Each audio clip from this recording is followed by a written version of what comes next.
Bonjour à tous. Moi, c'est Martial Bellec. Je suis ravi de vous accueillir pour cette conférence PMP est mort, vive PMP. Un titre un peu provocateur ici, on va essayer d'illustrer le renouveau de PMP suite notamment au virage du PM Box 7. Voilà, donc c'est le thème de la conférence. Il n'y aura pas de modérateur, c'est ce que j'ai compris. En revanche, nous serons trois pour cette présentation. Voilà, je vais vous présenter d'abord Joss Rousseau, qui est de L'Oréal et qui est diplômé en biologie et en administration des affaires à l'Université de Rennes 1. Ce qui lui a permis de gérer les bases de sa carrière, qui jusqu'à présent intègre l'expertise scientifique et la considération de gestion de projet. Joss, en commençant son parcours professionnel en tant que chef de projet R&D, il a navigué dans les complexités des initiatives de recherche appliquée, développant ses compétences en gestion de projet adaptées à un environnement complexe et changeant. Il a eu l'occasion de se certifier CAPM en tant qu'étudiant. Il est actuellement gestionnaire de portefeuille chez L'Oréal Opération, où ses responsabilités s'étendent à la supervision et à la gestion stratégique du portefeuille de projets. Donc voilà pour la présentation de Joss, et qui est évidemment fraîchement certifié PMP. Cette session a pour but aussi de faire un REX certifié très récemment en PMP.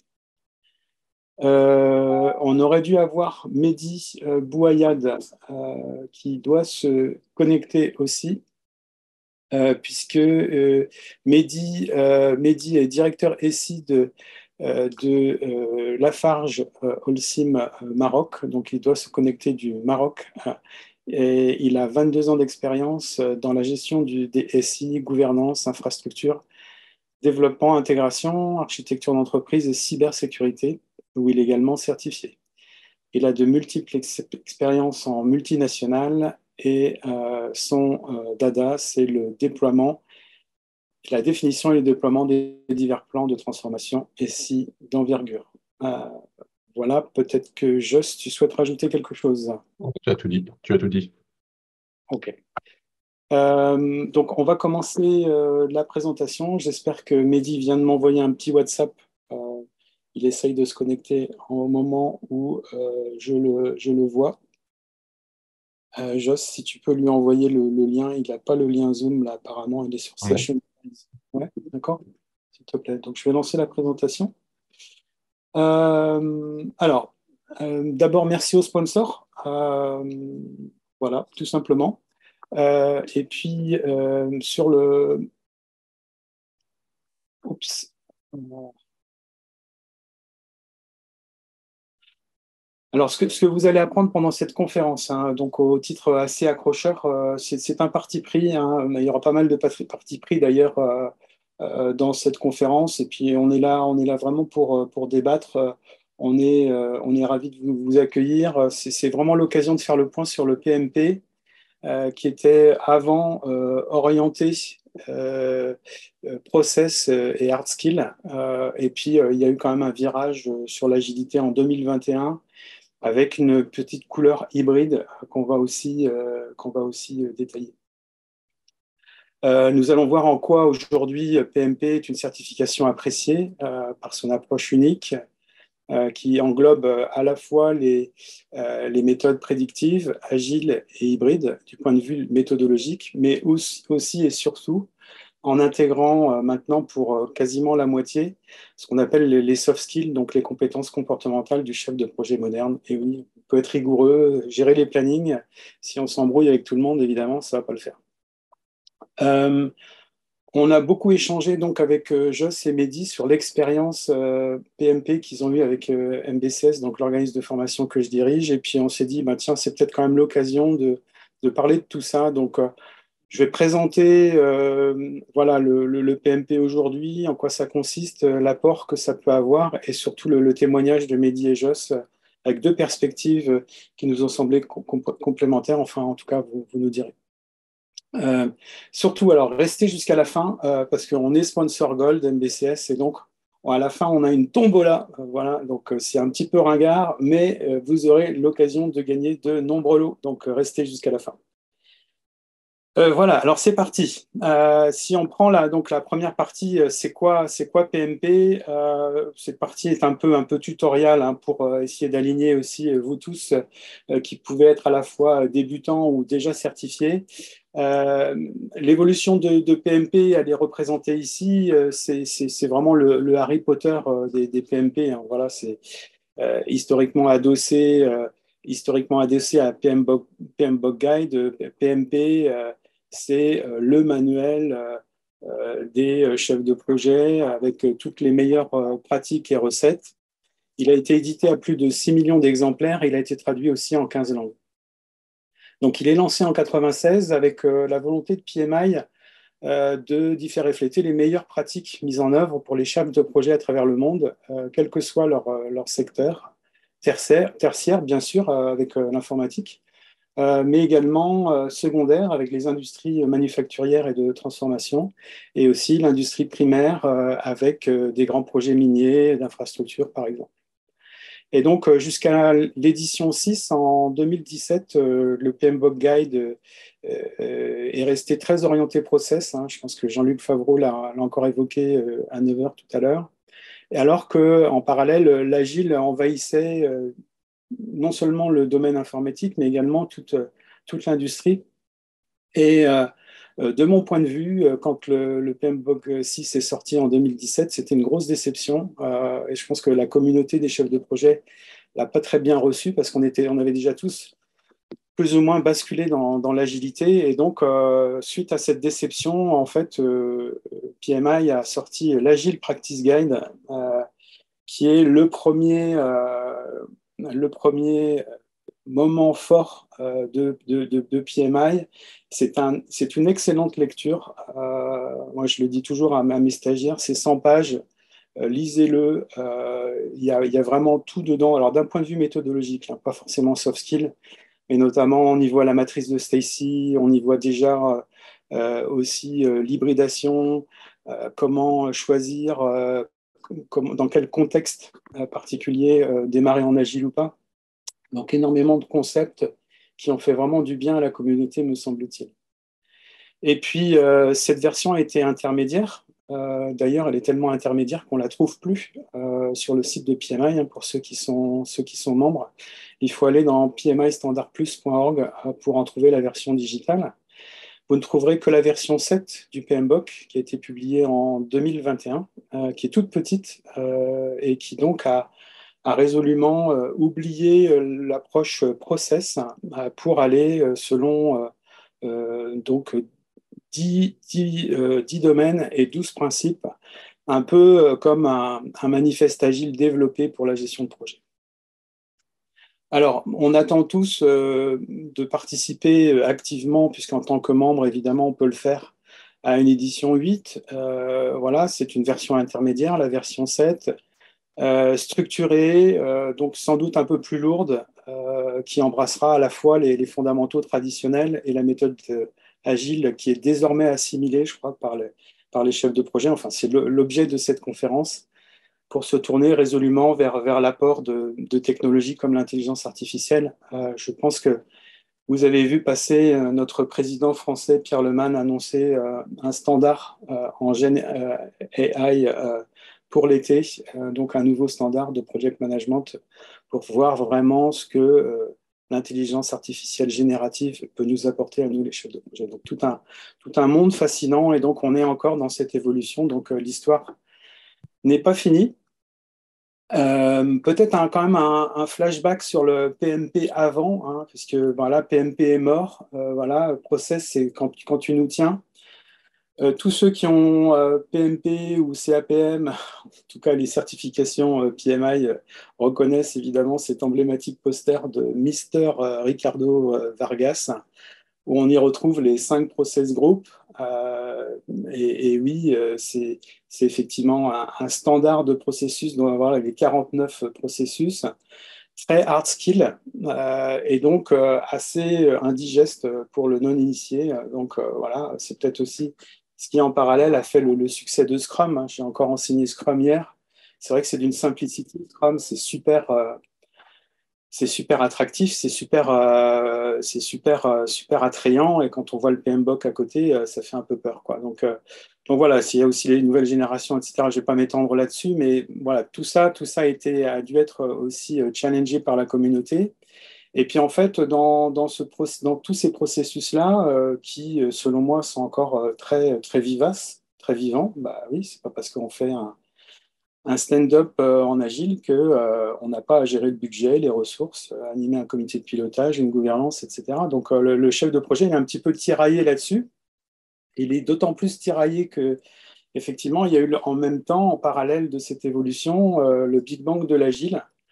Et donc, en fait, l'évolution de l'agile nous apprend que, en fait, contrairement aux idées reçues, le mode Scrum, par exemple, et l'état d'esprit agile ont été mentionnés dans une publication. Donc là, c'est la Harvard Business Review en 85. Donc, c'est non pas par des Américains, mais par des Japonais. C'est un petit pied de nez de l'histoire. Bon, après, c'est vrai que les Américains et les Japonais ont beaucoup travaillé sur la qualité. Donc ici, on a Takushi Nonaka, donc parmi les pères du Toyota System de la qualité moderne. Et donc, ils ont déjà pensé à ce Scrum, cette passe en arrière, donc la notion d'itération. Et si vous lisez l'article, il est vraiment délicieux parce que quasiment 40 ans, il y a 40 ans, ils avaient déjà tout vu, quoi. Donc, voilà. Ensuite, il y a eu 10 ans plus tard le Scrum Guide qui fait référence pour Scrum.org.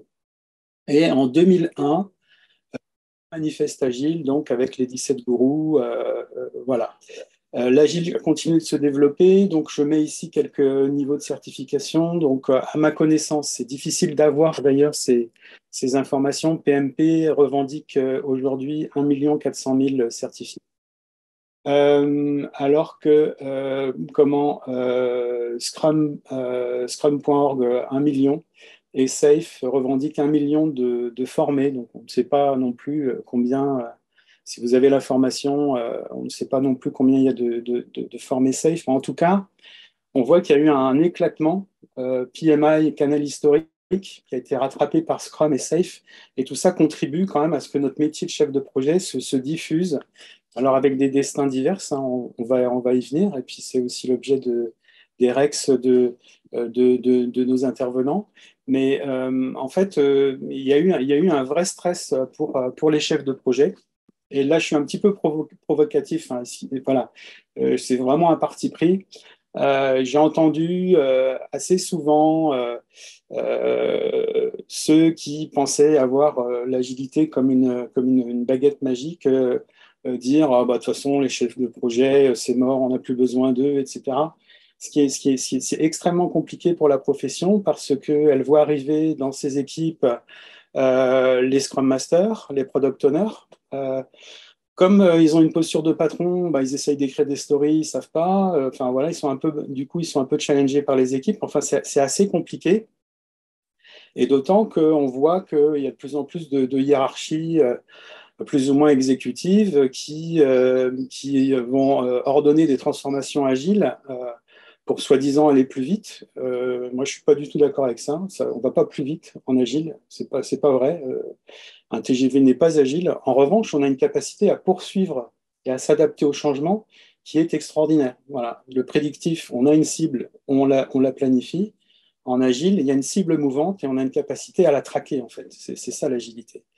Et donc, il y a énormément d'incompréhension par rapport à ça, avec beaucoup de tentatives d'agilité qui sont lancées. Alors, en IT, ça ne se passe pas trop mal.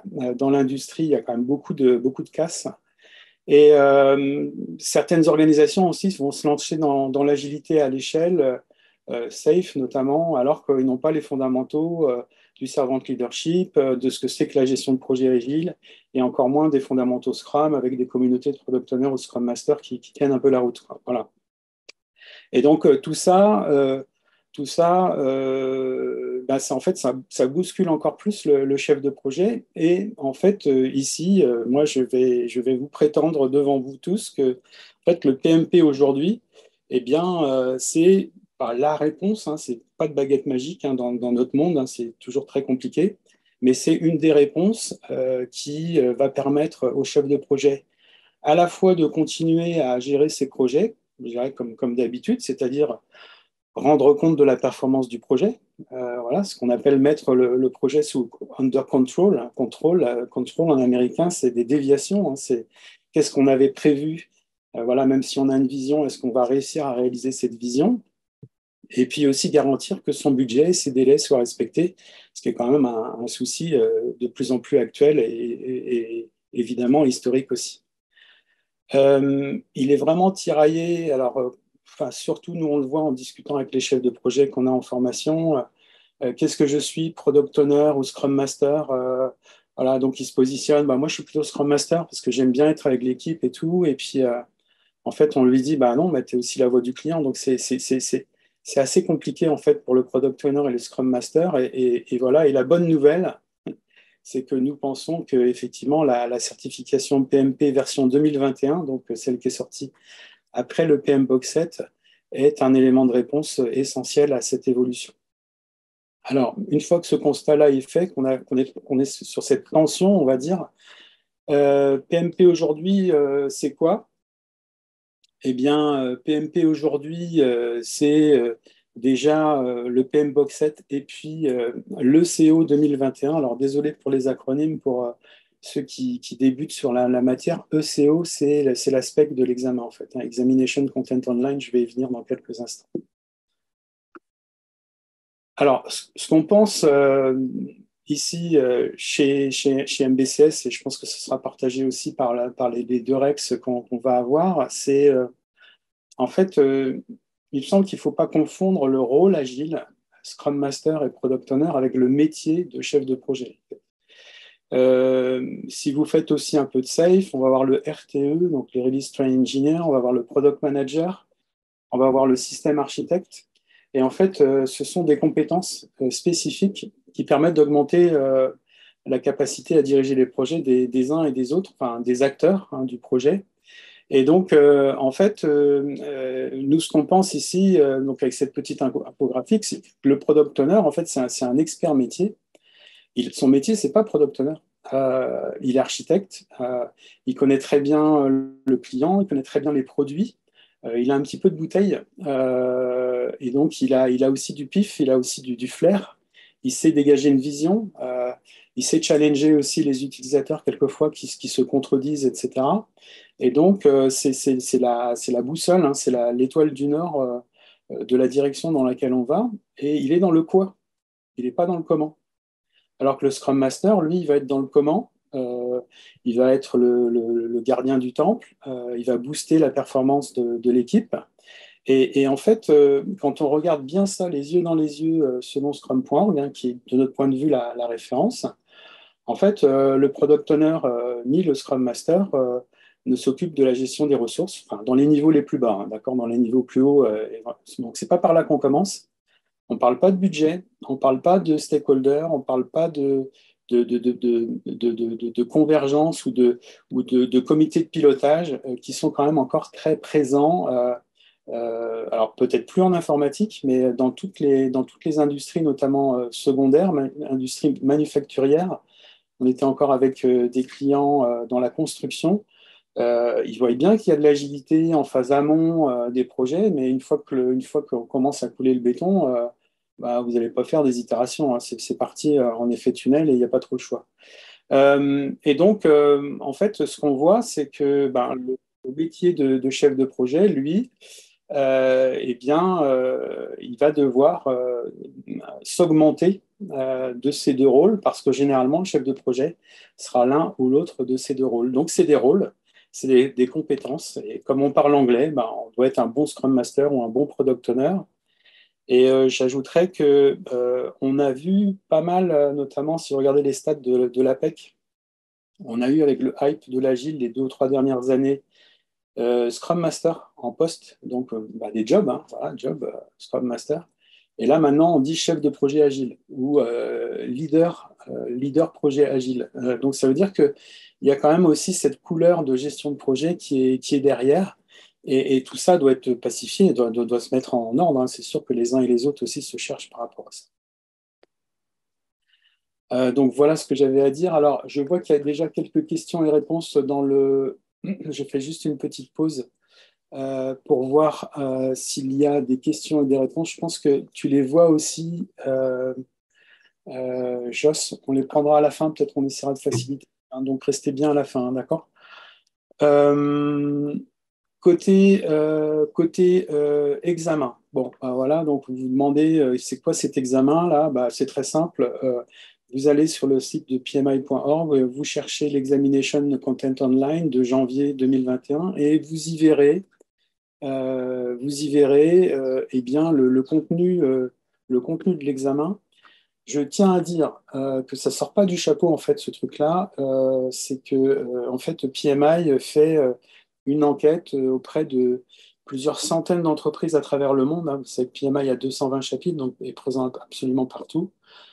Et c'est la synthèse de ces pratiques en fait qui sont capturées dans l'examen. Donc c'est pas forcément non plus, c'est une photo instantanée des pratiques, voilà, qui sont classées, etc. Et c'est découpé en tâches, c'est-à-dire que PMI se dit, ben, écoutez, vos chefs de projet du soir au matin, qu'est-ce qu'ils font? Et puis suite à cette enquête-là, ils pondent l'examen et donc ils vont le mettre à jour sans doute également dans peut-être en 2025. En tout cas, on est en plein milieu de l'examen actuel.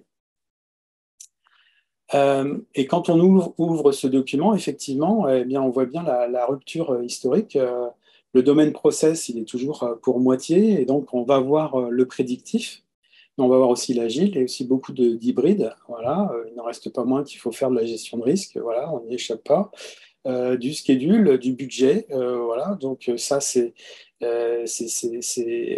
absolument indispensable dans le cadre de cet examen. Et puis, on a la partie people. Qui est notamment comment monter une équipe, comment la booster, euh, comment la maintenir, et aussi cette posture qui est un peu étrange quand on la voit pour la première fois de servante leader. Étrange, non, en fait, le chef de projet, de toute manière, depuis le début, il sait qu'il n'a pas de relation hiérarchique par rapport aux gens. Donc, si il passe son temps à fouetter les gens, c'est sûr que ça ne va pas marcher. Donc, il y a aussi du leadership, il y a aussi faire envie, inspirer. Et ça, c'est la partie people, 42% des questions quand même, donc c'est assez important. Comment accueillir et gérer les conflits, comment influencer des parties prenantes qui ne sont pas d'accord, comment éliciter leurs besoins. Il y a énormément de considérations sur l'élicitation des besoins. Et donc, bah, c'est évidemment accueillir, faire que les parties prenantes aient une expression de leurs attentes, mais aussi les prioriser. Une petite partie business qui est relative notamment à la compliance, chose qui n'est pas trop développée quand même dans les rôles agiles, même si on dit pas de compromis sur la qualité. Hein. Il y a un des principes agiles qui nous dit technical excellence. Technical excellence, ça peut être aussi de la compliance, et donc on voit bien qu'il y a quand même une tension entre le fait que nos industries, même en IT, maintenant il y a des contraintes et des standards hyper demandants au niveau cybersécurité, etc. Et puis toute l'agilité qui fait que, ben, grosso modo, quand on demande aux parties prenantes ce qu'elles veulent, eh ben, c'est un peu le bazar. Donc, on a quand même toute cette tension qu'on va retrouver dans la formation de TMP, donc ça va permettre de le faire arriver. Alors, je suis juste en train de déplacer Mehdi excusez-moi, vers le webinaire. Donc, j'espère que ça marche. Voilà, Mehdi. Mehdi, es-tu là? Oui, bonjour. Ah, super, super. Merci, bienvenue, Mehdi. Merci Euh, à vous. je suis juste à l'ECO, Mehdi, d'accord? Je vais peut-être accélérer juste pour vous donner la parole, hein, Mehdi, Joss.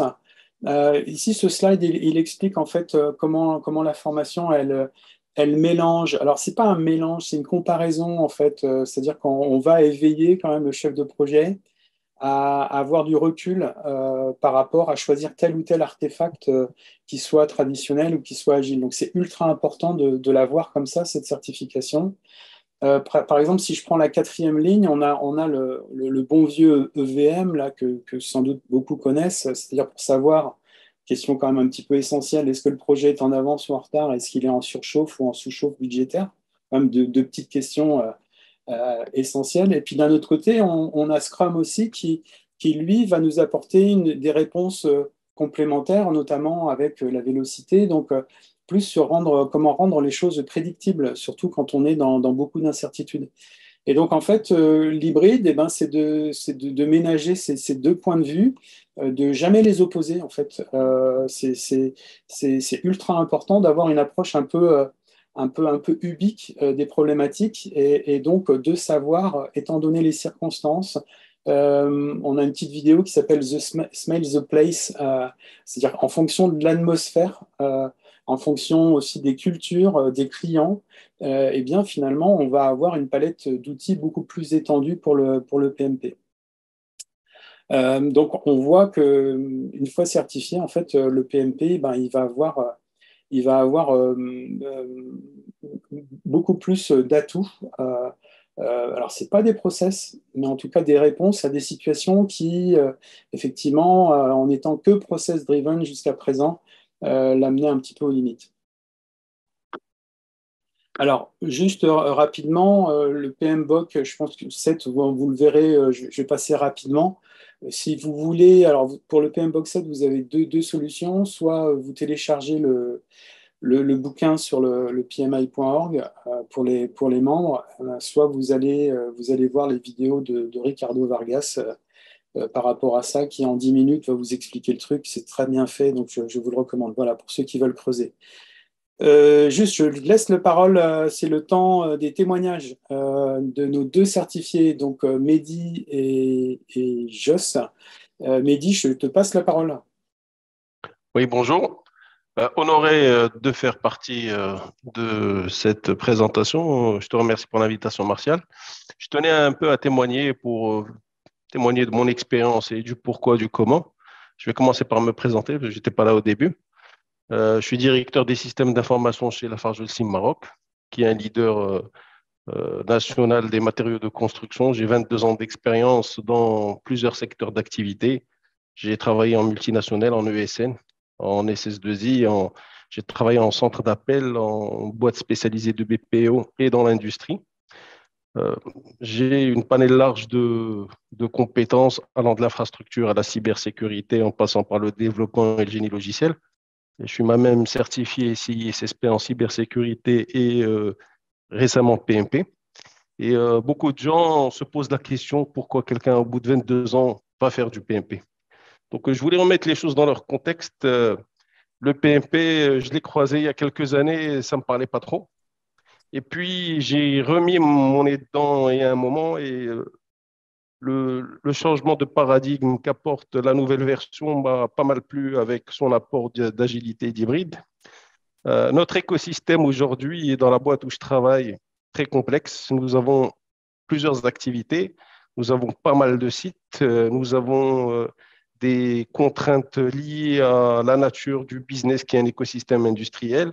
Nous avons pas mal de portfolios, de programmes, de projets sur plusieurs verticales IT, l'infrastructure, du développement, de l'intégration, du core business model, c'est tout ce qui est de l'ERP, de la sécurité et du support, avec énormément de parties prenantes, avec beaucoup de, de prestataires externes. Nous avons un centre de service qui nous délivre, mais on a aussi une nébuleuse de prestataires qui nous accompagnent en dehors du centre de service. Nous avons beaucoup de clients internes et nous avons pas mal de filiales à adresser. Donc, l'écosystème très complexe et les pratiques étaient plutôt très hétérogènes. Les chefs de projet de la direction venaient d'horizons différents, avaient des pratiques différentes et avaient une manière d'adresser le besoin et la complexité, le conflit des parties prenantes qui n'étaient pas très alignés. Donc j'avais des besoins d'harmoniser, de normaliser, si vous voulez. Et ensuite, je voulais aussi apporter en entreprise une nouvelle génération de sachants bien structurés, bien outillés, mais avec une bonne philosophie. Alors, je suis allé me replonger dans le PMP. Si tu veux bien passer au slide d'après, s'il te plaît, Martial. Et donc, j'ai commencé par un peu sonder ce qui se faisait. Vous me direz, le PMP, c'est l'industrie, c'est du déjà vu. Les gens dans l'industrie sont des ingénieurs extrêmement bien câblés. J'ai trouvé dans l'entreprise une grande population déjà formée, certifiée en PMP, même au sein des équipes de la direction des systèmes d'information. Mais enfin, c'était très mal perçu de manière négative, trop rigide, hyper process et pas du tout adapté au contexte d'entreprise nécessitant des changements constants et rapides. Donc, le old mindset, c'était pas quelque chose de vraiment sexy. Et donc, il fallait un peu essayer de transformer cette idée du PMP. Et comment le faire? Ben, c'était beaucoup plus en apportant des notions d'agilité et d'hybride. Donc, j'ai commencé par faire aligner l'ensemble des chefs de projet de la direction sur une manière de faire standardisée, euh, en ayant un discours standardisé, une manière de gérer les projets standardisés, avec des outils, une toolbox co-construite avec un PMO qui pouvait donner aux parties prenantes une impression d'avoir la même manière de gérer le projet, euh, plus ou moins. Ce n'est pas forcément la même, mais quel que soit le projet où ils sont sollicités, ils ne sont pas perdus. Il n'y en a pas un qui fait du tout agile, l'autre qui fait du tout prédictif. C'est véritablement bien mélanger les deux dans un écosystème hybride et adopter la bonne approche, mais surtout insuffler à cette population une volonté d'expliquer le pourquoi du comment et de faire embarquer les parties prenantes pour qu'ils se sentent embarqués dans une manière de faire qui change du prédictif, qui change du traditionnel et qui est plus confortable et qui permet d'apporter rapidement de la valeur ajoutée. Il y avait aussi pas mal de considérations liées à la problématique de la gestion des équipes virtuelles dispersées. Donc, la boîte est assez grande. Nous avons plus de 50 sites avec 10 grosses usines ou installations industrielles. Les projets, généralement, ils impliquent des gens d'au moins 5 sites. Et donc, lorsqu'il y a des réunions, comment gérer ces réunions virtuelles, comment mettre les bonnes pratiques, comment faire en sorte que les gens soient là, qu'on communique bien, qu'on présente ce qu'il faut présenter et qu'on garde ces personnes et ces parties prenantes bien engagées, c'était très, très important. Et donc, le mindset et la manière dont le PMP va le cadrer et le structurer, c'est vraiment quelque chose qui est waouh. Alors, euh, pourquoi je dis ça? Parce que ça permet aux gens de bien dire ce qu'ils attendent, de bien voir qu'on a compris ce qu'ils attendent, de bien voir où en est le projet, de bien être abreuvé d'un point de vue reporting, documentation, et de bien être au courant avec tout ce qui est Information Radiator et KPI sur où c'est qu'ils en sont. Et donc, l'intérêt est maintenu et l'adoption arrive. Donc, si vous voulez, chez nous, c'était beaucoup plus un levier de transformation sur la manière de faire dans l'entreprise que me certifier moi-même. Donc, j'ai moi-même fait la formation avec Martial. J'ai trouvé sa formation très bien, to the point, sans superflu, c'était limpide. J'ai suivi ses conseils. Bien entendu, j'ai un peu préparé euh, selon ses guidelines. J'ai fait le study hall tel qu'il me l'a recommandé et c'est passé comme une lettre à la poste. Pour quelqu'un qui a un peu d'expérience, je pense que le mindset de PMI plutôt digeste. Pour des gens qui ont fait la CP, je crois, c'est aussi digeste. Mais pour les autres, il y a quand même quelques ajustements et coups de marteau à donner pour bien entrer dans le moule, si vous voulez. Et donc, euh, véritablement, ce que nous cherchons à faire, c'est insuffler ce mindset non seulement à nos chefs de projet, mais aussi le cascader à nos parties prenantes. Et donc, on voulait les doter des soft skills, mais aussi des hard skills. Et donc, j'ai hérité de pas mal de gens qui avaient pas mal de hard skills, mais la partie soft skills faisait énormément la différence et fait de plus en plus la différence. mieux gérer les conflits, mieux gérer le planning. Ça, c'est plutôt un hard skill, excusez-moi. Mieux gérer les situations conflictuelles, ça, c'est vraiment quelque chose d'important. Donc, je pense que PMP donne véritablement un bon toolbox sur la partie leadership, mindset, euh, toutes les notions de servant leadership, comment se comporter, comment empower ses équipes et leur donner l'attitude et la liberté de fonctionner, comment ne plus être dans le micromanagement.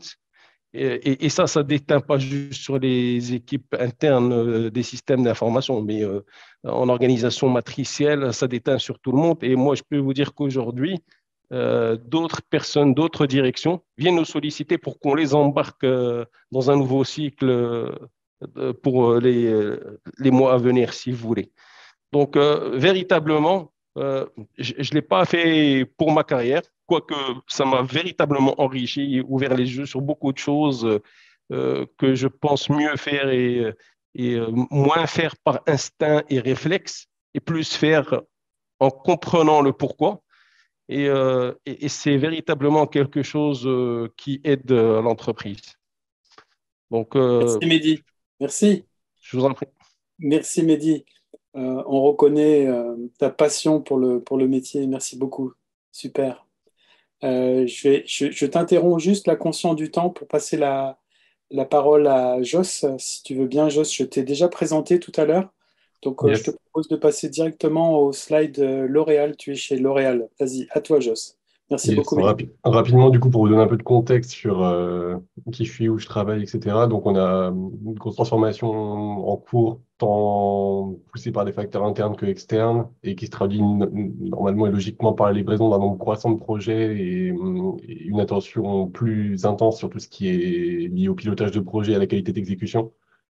Euh, Dans ce contexte, ça se traduit par la création de Transformation Office, donc l'entité dans laquelle je travaille en 2021. Toute la structuration de tout ça, tu peux passer les slides, Martial.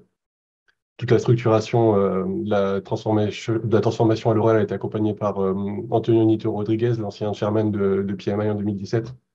Et tout ça en considérant que la transformation est une nouvelle norme globale sur laquelle les entreprises sont obligées de s'aligner. On a revu les process et modèles d'organisation en centralisant toute la stratégie et en décentralisant toute l'exécution opérationnelle. Et donc, le contexte global de tous ces projets-là, c'est un ensemble de projets legacy avec des enjeux de simplification et d'harmonisation et des nouvelles opportunités à saisir pour voir ce qui commence et s'assurer qu'on est placé sur les bons sujets. Un peu mon retour sur pourquoi je suis allé vers PMP, moi, de mon côté, donc du coup, je suis assez jeune, c'était déjà une bonne manière de construire de la crédibilité quand on interagit avec des populations d'experts, des seniors, des execs. Et du coup, c'est un ensemble d'éléments qui m'ont poussé un peu vers ça. Et aussi dans une optique de continuous improvement, de faire en sorte de continuer de se former au fur et à mesure de sa carrière. Et, et une façon tangible de pouvoir valider toute l'expérience acquise sur mes premières années en tant que chef de projet, sachant que maintenant, j'occupe plus un poste de management de portefeuille que de projet. Tu peux passer celle d'après, Martial. Encore d'après. Ce que j'ai appris en préparant et en passant l'examen, fondamentalement pas tant que ce que j'avais appris avant pour pouvoir préparer le CAPM, notamment sur toute la partie hard skill et sur toute la manière de passer l'examen. Euh, Tu peux passer les slides, Martial. J'ai trouvé globalement toute la partie training hours et toute la partie formation qu'il y avait au-delà de la partie examen était ce qui m'a apporté le plus de valeur derrière tout ça. Et je me suis vraiment concentré sur le fait de comprendre la théorie fondamentale qu'il y avait derrière les notions et d'assimiler la logique de PMI sans vraiment me concentrer sur la manière de valider l'examen. Et je pense que c'est ça qui donne le plus de valeur à la fin.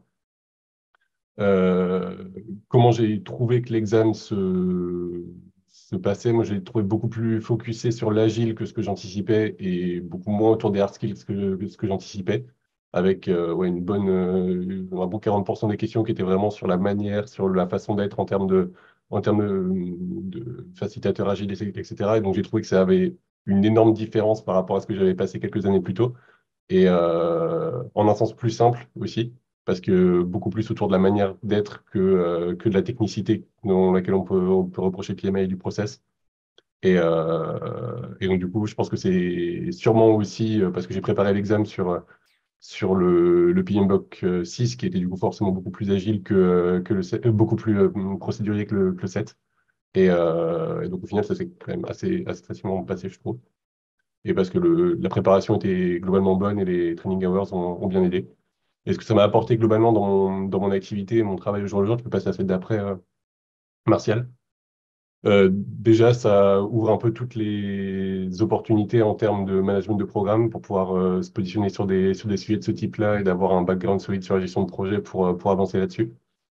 Ça m'a permis aussi de voir un peu tout ce qui est intégrer une communauté d'experts à l'intérieur de L'Oréal pour pouvoir challenger tout ce qui va être les développements de méthodologies de project management en interne.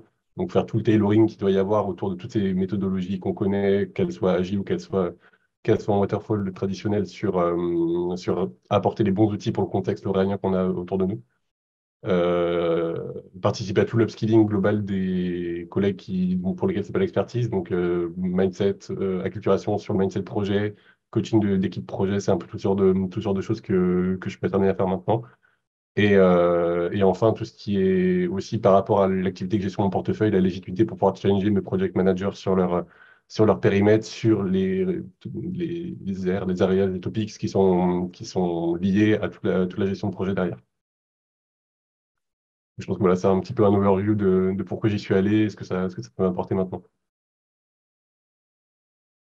Ok, merci beaucoup, Joss. On est juste à 6 minutes de la fin, donc je vais passer juste quelques petits slides pour, évidemment, si vous souhaitez y aller.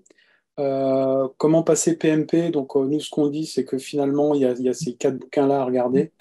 Donc, certains sont déjà sur les 2 PMBOK. Il ne faut pas oublier le Business Analysis quand même.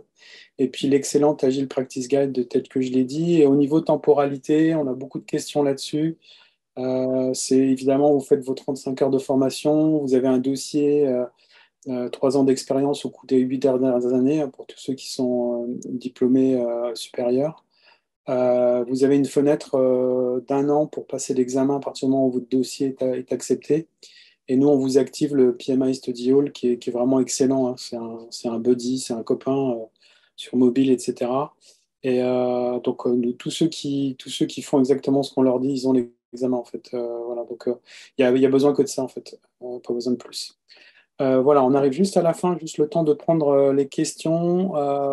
Je mentionne quand même la tombola MBCS, donc restez bien en ligne par rapport à ça. On pourra se retrouver aussi sur notre stand, puisqu'on a une expo. Vous pourrez retrouver aussi Thibaut, qui pourra vous accueillir. Donc le premier lot, c'est Agile Hybrid Pro, Project Pro Micro Credential. Voilà, c'est un petit pied à l'étrier sur PMP, c'est très sympa à faire.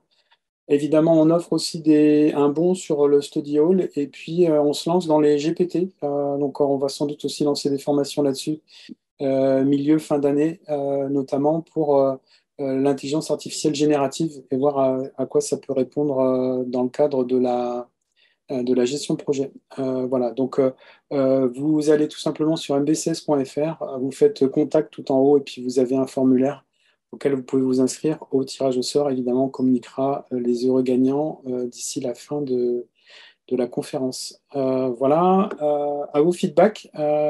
J'espère que ça marche. Normalement, en flashant ça, vous aurez un Google Form. C'est ce que demande l'organisation. Donc voilà, surtout n'hésitez pas à nous dire ce que vous avez apprécié, ce qu'on peut améliorer et les actions qu'on peut mettre en place. Voilà. On va prendre quelques questions, si vous voulez bien. Donc, dans le question-réponse, hein, Joss, moi, je vois euh, deux, deux questions ouvertes, 2 questions répondues. Donc, Étienne nous dit V6 et V7 sont complémentaires. Oui, tout à fait. Ils sont complémentaires et donc on se retrouve avec 2 PMBOK quand même à bosser, donc ce qui n'est pas forcément évident. Et puis Samuel nous dit, voilà, il y a une formation Skill for All. Alors, Skill for All, c'est du e-learning, hein. Nous, on ne fait pas du tout ça. Chez MBCS, on est 100% synchrone avec un vrai formateur qui vous parle en français, tout ça. Donc, le PM Box 6 et ses processus comme un basal TCD dans les projets industriels, l'agilité comme des bonus ponctuels. Oui, tout à fait. Je pense que dans ce genre d'industrie quand même lourde, avec des temps qui ne sont pas compatibles avec des itérations de 3 semaines, et évidemment, on peut pas partir là-dessus. Mais par contre, dans toutes les phases amont, aval, plus on va être proche aussi du client, me semble-t-il, effectivement, Samuel, je confirme, l'agile va être des réponses qu'on n'avait pas jusqu'à présent. Donc, là, encore une fois, il ne faut pas les opposer, je crois. Voilà. J'espère que ça répond à ta question, Samuel. Dis-moi. On a deux autres questions qui sont ouvertes. Bonjour, la formation que vous proposez est éligible au CPF afin de pouvoir la financer. Oui, Lélie, on est CPF, oui, tout simplement. Voilà. Donc, quelqu'un qui a levé la main aussi. Michel, merci pour la présentation. OK. CISPP, donc tiens, voilà, t'as un collègue, Mehdi, là.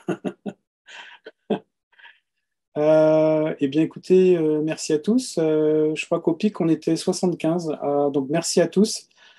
Surtout, n'hésitez pas à passer au stand, hein. On a un stand d'expo juste après. Je vous souhaite une excellente journée. Merci à Joss et à Mehdi. Voilà, vous êtes très, très occupés. Donc, je tenais à vous remercier chaleureusement devant tout le monde. Et puis, au plaisir de retravailler ensemble, évidemment. Et puis, excellente conférence, séminaire, ces 2 jours. Et je vous remercie de votre participation. C'est terminé. Merci beaucoup. Merci. Ouais, au revoir.